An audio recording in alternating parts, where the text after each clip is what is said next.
I'm Kate Carter-Evans. Thank you for joining me today for the SHOKAY Knitting video series. Today, I'm going to take you through the tools and notions associated with knitting, and we'll also talk about yarns and yarn qualities to make sure that you're picking the right needles and yarn for your project. The first type of needle that I'd like to show you today is a really traditional knitting needle. This is what most people think of when they think about knitting. So these are a pair of straight needles. They're made of bamboo, and with this kind of needle, you hold them like this, and then you knit side to side. The other kinds of needles that I think are really lovely are circular needles. These are also bamboo, but they're connected by a thin, flexible cable. And you can also knit back and forth with these needles, or you can go all the way around in a circle. This lets you do seamless projects like sweaters, and you don't have to sew up the pieces when you're done. These needles are also lovely because they're ergonomic. When you're working with a long, straight needle like this, when you get a whole bunch of stitches on the end of the needle, it can get pretty heavy, and it acts like a lever, pulling your wrist down.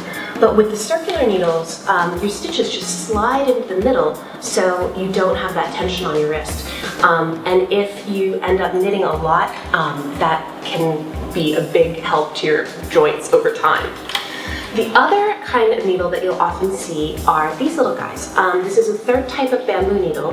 This is a double-pointed needle, and these are also worked in the round like a circular needle, and you need at least 4 of them at any given time, because you'll have 3 making a triangle and then 1 that you're working with. I really like sets of 5.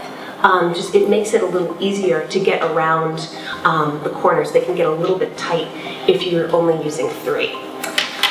The other tools that are really important are a knitting gauge. Knitting gauge looks like this, and it has numbers indicating the size of a knitting needle. So if your needles aren't marked, which is relatively common, it's nice to be able to determine, okay, yes, this is in fact a size 6, and that way you know what the size is. Knitting gauges are also really lovely because then they have measurements marked out on the side, both usually in inches and in centimeters, so that you can check the gauge of your knitted fabric. The other thing that is really helpful to have are stitch markers.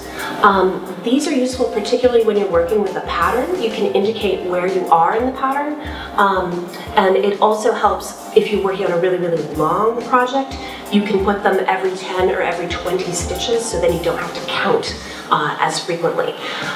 Yarn needles are also a really good thing to have. They've got a large eye, so your yarn easily fits through the eye of the needle, and they have a blunt tip. And this is nice both because it lets you ease the needle through the area between stitches, and also you can't stab yourself with it, which is always a plus. The last thing that you need is a way to cut your yarn, and I wanted to show you a little bit of an exotic cutting tool today. This is one of my absolute favorites because you can take it on a plane, and the way that it works is that in each of these little sections there's a tiny little cutting blade. So you just ease your yarn down in there and then cut it really easily. So that's a great little notion, especially if you travel. So that's what we wanted to show you today for tools. And now we get to move on to the wonderful world of yarn.